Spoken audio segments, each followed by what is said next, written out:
What is going on? Welcome to episode 18 of the Fight Science Made Simple podcast. I'm your host, Coach Adam Snyder.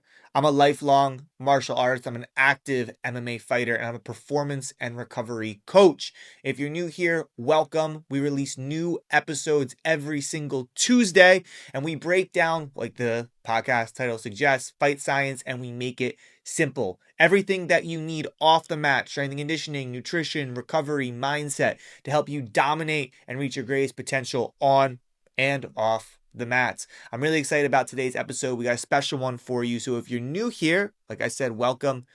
We make these episodes every single week. The best thing that you can do to support the podcast, whether you're a repeat listener or you're brand new here and you're getting a ton of value out of it and you're loving what you're dropping, is you can follow the podcast. The more followers we have, the more support it gets, the more it pushes it in front of other people, and we'll be able to help more people. And B, share this with whoever you believe can benefit from it, whether it's a teammate, training partner, maybe it's a friend, maybe it's a family member, maybe it's a coach. Send it their way. And the more ears we can get this information into, the more successful people are going to be able to be in fight sports, in combat sports, be able to be healthier, fight for their longest, and put up some good performances. And that's what we're here to do. Today's episode is a fun one and an important one. We're talking about fight night nutrition, and I'm going to break down the exact blueprint that I use with my fighters for their fight night nutrition. This is a really important topic because fighters are always concerned about making weight and what they are going to do to get the weight off and make weight when they step on the scale, but very few fighters are concerned about what to eat on fight night. This is so important. I talk to a lot of fighters, and honestly, a lot of fighters, when they start working with me, have this mindset of not eating on fight night because it puts them in primal mode. It puts them in ancestral mode. It puts them in kill mode, right? I'm hungry, so I have to fucking dig deeper, and it makes me angry, and I gotta fight for it. And it's some of the silliest mindset pieces that I've ever had from fighters, because if you're not eating on fight night, then you are depriving yourself of essential fuel, essential energy that could result in a flat performance, or you getting dominated, or you getting gassed out when you step into the cage. On the other side of that, it's important that you eat the right foods at the right times, because if you're eating too much, or you're eating the wrong quality of food, or you're eating too close to your fight, then this could tank your performance as well. This could have you feeling bloated or slow or sluggish or sick, and this has you showing up in the cage and could potentially have you losing as well. So what you eat on fight night is one of the most important tactical decisions that you can make to the ultimate success and performance that you put on when you step in the cage. So I'm going to walk you through a 5-step process here that I use with my fighters to help them have the absolute most energy possible on fight night. And step 1, it's pretty simple. Your fight night performance and nutrition begins as soon as you step off the scale. We're not going to go into a full detail of a post weigh-in refueling protocol. This is going to be saved for a different episode. We have a bunch of resources on our Instagram and on my YouTube about this. But just know, before you even consider what am I going to eat on fight night, it's very important that you are dialed in with what you eat and drink stepping off the scale. This has to be a very well thought out process. It has to be methodical, and it has to be intelligent. You can't just step off the scale, chug a Pedialyte, chug some water, and then eat whatever you want. You're going to feel like shit. You're probably not going to put enough weight on, and this will bleed over into the next day. You could be shitting quite a bit. You might yak a little bit. You might have some muscle cramps. Your performance might feel flat going into fight night. So a general rule of thumb, on average, so the UFC Performance Institute has put out research that on average, a fighter gains around 9.7% of their body weight back after cutting weight. But there have been fighters that put on as much as 18 or 20% of their body weight after cutting weight, which is a really massive amount of weight. So what I recommend our fighters, we aim to put on anywhere between 10 to 15% of body weight after stepping off the scale leading up to competition night. So within, 24 hours or a little bit more, we would look to regain around 10 to 15% of your body weight. Stepping off the scale, it's very important that you are prioritizing replenishing everything that was lost in the weight cut. So what are you losing? You're losing fluids. So this is water. You're losing electrolytes, primarily sodium, but also some magnesium and some potassium. And you're also losing a lot of glycogen and glucose. So glycogen is sugar that's in your muscles and liver.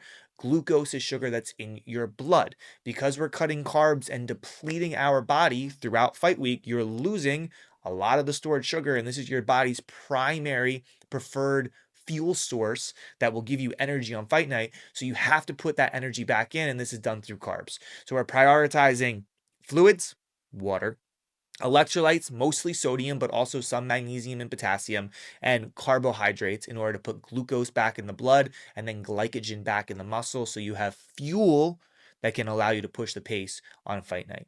So that's step one. We have to make sure that you're regaining 10 to 15% of your fight weight and you're prioritizing rehydration, electrolytes, and carbohydrates to put fuel back in the body. All right. From there, step two, any meal that you eat, we always tell our clients we want to focus on what we call the performance plate. Now, as a general rule of thumb, when you're coming off of a weigh-in and you're getting ready for fight night, you want to prioritize mostly carbohydrates because you need fucking energy on fight night, and lean protein. This is really important to you can protect your muscles, you can feel satiated, and you can focus. What's less important is fiber and vegetables. We're going to have some, but they're less important. Those nutrients really aren't going to benefit you that much on fight night. Obviously, like in the long term of health and life, you want to eat a lot of those things, but just for fight night, it's less important. And fats are less important as well, especially like if you eat too much fat, this will lead to stomach discomfort. So the main priorities are going to be mostly carbs and then some protein. What I tell our clients is you want each meal for the most part to look like a performance plate. And what does that look like? Half of the plate is going to be carbs, sweet potatoes, rice, pasta, right? That's half of the plate. A quarter of the plate is lean protein, chicken breast, lean steak, lean ground turkey, fish, things like that. And then a quarter of the plate is going to be vegetables. Typically, you want to aim for vegetables that are lower in fiber. If you're putting too much fiber in your body, it's just going to cause too much stomach discomfort coming off of just the heavily depleted state of a fight camp and a fight cut.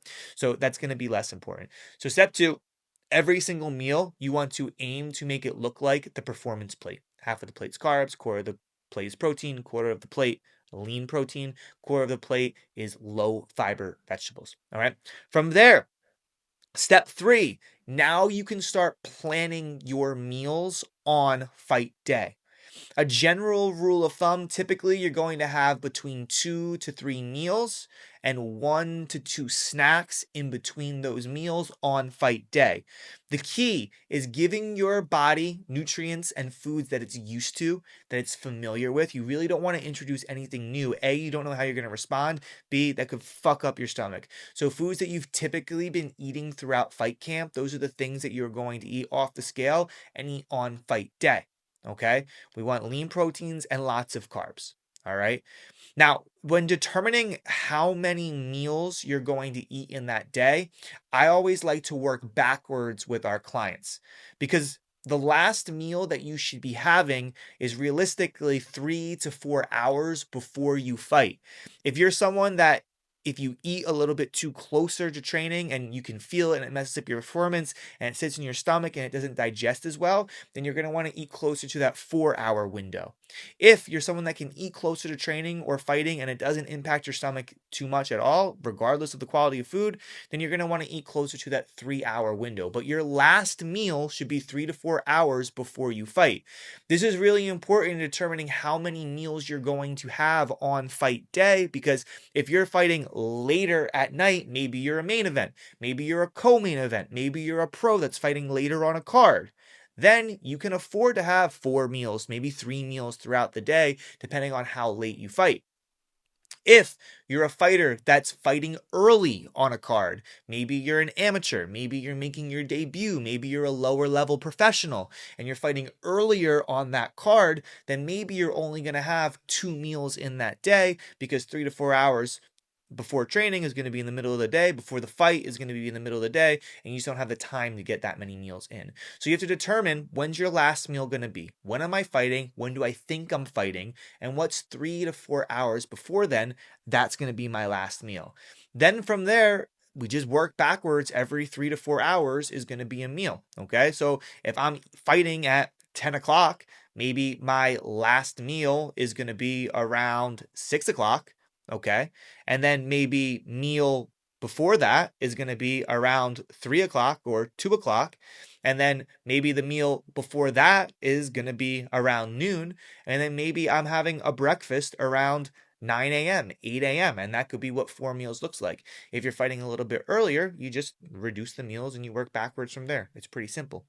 Maybe you have a 3 hour, maybe you have a 4 hour window. It's dependent on each athlete and you have to experiment. And honestly, I would not wait until fight day to experiment. I would do this in the off camp so you know how many meals work best for you, the quantity of those meals, and what food qualities work best for you as well. In between each meal, maybe we're going to have 1 or 2 healthy snacks. These are going to be typically high carb, moderate protein snacks. This could be something like a smoothie. This could be something like Greek yogurt with protein and some fruit. This could be something like a little sandwich. Things that are going to have a low impact on your stomach. Again, not a lot of fat, not a lot of fiber, not too many nutrients that are going to cause stomach discomfort, just enough to keep you full and keep you satiated throughout the day. All right. We don't want these massive meals where you're just slamming everything down. You probably just want maybe around 20 to 30 grams of protein. On the carb side of things, like you have a good amount of carbs, 50, 60 grams of carbs per meal, and you probably are going to be in a place where you're feeling pretty solid to fuck shit up on fight night. Okay. So that's the next step. You want to figure out how many meals you're going to be eating throughout fight night. Okay, that's step 4. Now, step 5, this is the last step. This is really important. 1 to 2 hours before you fight, you are going to have a high carb snack. Okay, this is going to be your final intake, a high carb snack. This could be something like applesauce. This could be a banana with honey. This could be a bagel with jelly. Okay, you want to make sure that you're putting simple carbohydrates in your body. We don't want brown rices. We don't want a lot of grains. We don't want things that are going to take a long time to digest in your stomach. Simple carbohydrates, most of the digestion happens within your mouth. So if you're getting in applesauce, mango, banana with honey, it's going to digest in your mouth quick. That sugar is going to go into your blood, and then you're going to be able to fuck shit up on fight night. As a bonus, what I like to do is as I'm leading up to the fight, so maybe I'm going to start warming up 20, 30 minutes before I'm going to walk out and fight. When you warm up, obviously you don't want to gas yourself. You're just getting the blood flowing, drilling some positions, getting your mindset ready. I'll sip on some Gatorade. I'll swirl the Gatorade in my mouth. I'll spit it out. I'll swallow the Gatorade. Gatorade is one of my favorite carb sources. So by the time I'm ready to step into the cage and my clients are ready to step into the cage, they're fully fueled and ready to go. They have plenty of protein, but most importantly, all of their carbs, all of their fluids, all of their electrolytes are back in their body and they're ready to go and they're ready to dominate on fight night. Okay. So that is a very simple to follow blueprint on what to eat on fight night. Each client that I work with, we create a bit more of a custom tailored approach. We give them the specific calories and macros to eat. We give them supplement guidelines and timing guidelines. And I talk to them every single step of the way to make sure that they're comfortable and confident. And we develop these things in the off camp before we even think about taking a fight or getting prepared for a fight. But just to recap one more time, really simple. You got to eat on fight day. None of this starving myself, putting myself in primal mode. If you're a type of person that says, well, I eat and I feel like shit and I'm slow and my performance is flat or I feel nauseous, you're eating the wrong foods. You're probably eating too much fiber, too much fat, just foods that cause too much digestion in the stomach, especially coming off of a big weight cut. Your fight day nutrition starts when you step off the scale. It starts the night before. As soon as you step off the scale, you got to put your fluids, your water, you got to put your electrolytes, sodium, potassium, magnesium, and you got to put carbohydrates back in your body. You have to replenish those things. General rule of thumb, you're aiming to regain 10 to 15% of body weight from the second you step off the scale up until you're getting ready to fight on fight night. Okay? You want to make each meal look like the performance plate? Half of the plate is carbs. Carbs are your highest prioritization. A quarter of the plate is protein. A quarter of the plate, low fiber vegetables. Very important. Then from there, you're eating anywhere from 2 to 3, maybe even 4 meals, depending on when you fight. You're going to work backwards from your fight. Your last meal is going to be 3 to 4 hours before you fight. And then you just keep working back 3 to 4 hours and add a meal from there. Maybe every 1.5 hours in between, you just throw some carbs down, just a little snack, maybe some fruit to keep topping off your energy levels. Then 1 to 2 hours before you're going to fight, throw back your final high carb snack, and then sipping on a Gatorade as you're warming up 30-40 minutes before you step in the cage. Top off your glucose levels, top off your glycogen stores, and then get some fucking work done when you step in the cage.